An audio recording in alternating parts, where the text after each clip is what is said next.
This video was brought to you by Primal Driven and JDMbrand.com. Hey guys, it's Mike. I have this low tire pressure light on my dash. I'll show you guys. Start the car. Over towards the left right here is a low tire pressure light. It's been there for a few days. So I'm going to show you guys how to check your tire pressure and exactly how to check what pressure you need for each tire. So we're going to go around and check my car real quick. This handy little tire pressure gauge, you can buy this almost anywhere, Walmart, any of your auto places. It tells your pounds per square inch, your PSI right there. And I'll show you guys where to look for this, for the requirement for each tire. Now if you go over to your driver's side door, you open it up. On this side right here, right below the inner well of your door, you're going to see all of these ratings right here. Pretty simple, front, rear, and spare. And those are your tire sizes. And then your PSI will be right there, requirement. So my front requires 33 pounds per square inch, and the rear is 32. So that's a recommendation. If you don't know this, or for whatever reason this is removed, I've always been told, you know, pump it up to 35, you should be pretty good. And these things will give you an accurate reading right there.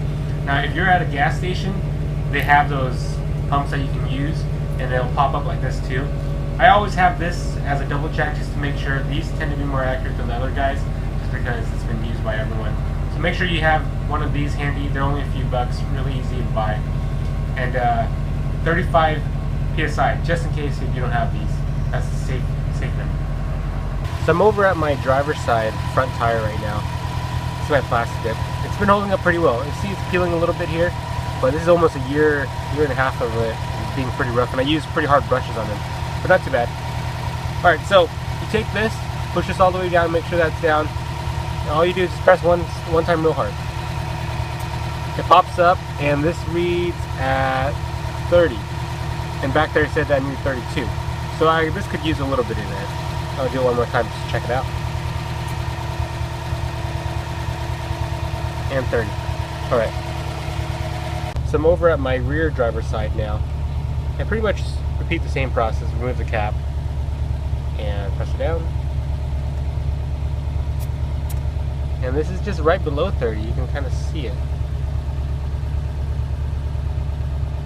Right below 30. So it looks like this side needs a little bit of air too. And over to my passenger side rear. Remove the cap. I always lose these caps, so try to keep track of them. This is about 31. So this could use just a little bit of air, but not a big deal. And this is going to be my passenger side front tire. Remove this. Sorry, my wheels are really dirty. I haven't washed them in a while. And this is about 31 PSI. So all these could use a bit tire. I think the low tire pressure light might be from the driver's side over there, because it did say that it was low at about 30, and the other side about 31 or so. So we'll pump all of these up. I'll show you guys how to do it. So I have this really handy portable pump. It's really portable, it's really nice, and all it does is plug into your cigarette lighter, and it's portable. So you can pick up these almost anywhere, any AutoZone place or any store like Walmart will have these too. All you do is plug it into your cigarette lighter, plug this into your tire, and you can pump it up. Just make sure your car's on. You just plug it straight in, and that's it. Alright, over to my passenger side front tire. I'm going to take this right here and put it into the valve set in the front. Push it in, pump it down. Over to this guy, all you do is flip on the switch right here. Really simple, let it work.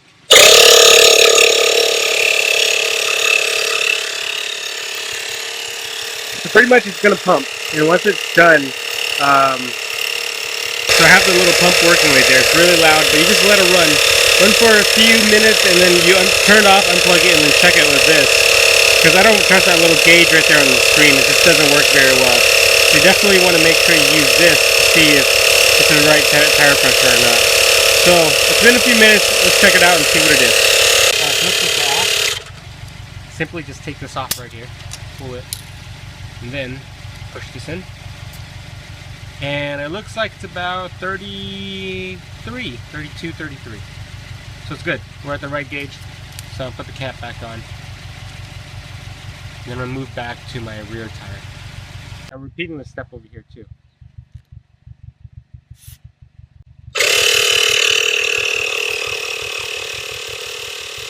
And over to my front tire, pretty much just repeating the same step over and over. Nothing too interesting here. Just make sure you seal the tire right here, clamp it down, and you flip the switch on. Once you flip it on, just make sure you check it with your tire pressure gauge here. Don't rely on these, like I said before. Get one of these are more handy, and they tend to last a little longer too. So just make sure you check that, and cross-reference it with what's the requirement on your door.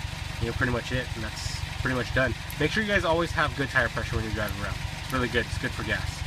Okay, so I finished pumping all my tires, and they're all up to the requirement of the PSIs, but you see the tire pressure light's still there. Don't worry about it, I just pumped it. You usually have to drive it a few miles before it goes away, or a few startups and it'll go away. So don't worry about it. As long as your gauge tells you that's correct, then you're pretty good. So don't worry about it, and just keep driving until it goes away. Now if it doesn't go away, then make sure you have to check if you don't have a constant leak somewhere, and we'll discuss that in a bit too. So guys, I showed you guys how to check your tire pressure, and then I showed you guys how to pump up your tires. So there's a few reasons why your tires would be low. One thing is just, you know, you've been driving for a while, and the tire pressure just goes low over time, and you'll see that when you drive a lot, and it just goes down over time. It's not a big deal at all. Now, another thing you have to worry about is if your tire is always low, consistently low. And we had a car, actually a Mazda 3, that did that all the time. Later we found out that it had a nail in its tire. And that's a pretty common problem just driving around a lot, is you'll get a nail in your tire, and that causes a really slow leak, and over time you're going to get this low tire pressure warning over and over.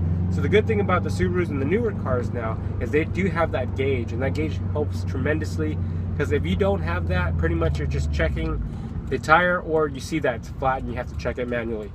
So what I'm trying to say is make sure you guys check your tire frequently, either with a tire pressure light or a gauge. And luckily right now, as I'm looking down, as I'm talking to you guys, my tire pressure light is now gone. So that's good. I know now that I pumped up everything.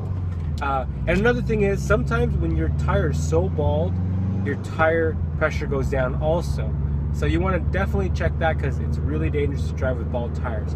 Now I had a car that for some reason the tires went bald really fast. I don't remember why or how it went bald, and I don't remember braking that hard, but it went bald really fast, and then the tires started getting really low. We ended up changing tire, all the issues went away. But that's one of the things you want to check. So make sure what you do is you check your tire pressure gauge with the low gauge, and it shows that's low. Then you check your door, and then that door will tell you how much PSI, pounds per square inch, you need to pump up your tire. And from there, you just pump up your tire.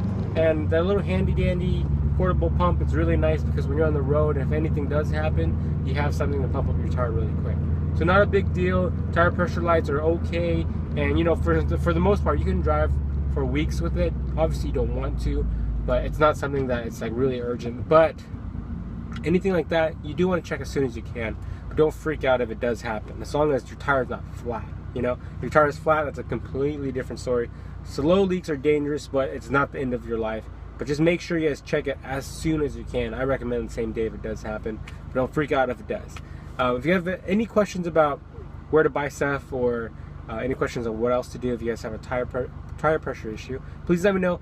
Thanks guys for watching, and if you guys have any suggestions on videos you guys want to see, please let me know, because I'll be more than happy to make it for you guys. Thanks guys for watching, and I'll talk to you guys later. What's up guys, it's Mike. Sorry I'm backing up right now, but I thought about an interesting topic, and I was like, you know what, the car culture has changed a lot in the 10 years I've been driving. Not that old. And it's changed a lot more probably in, like, say 20 years really. And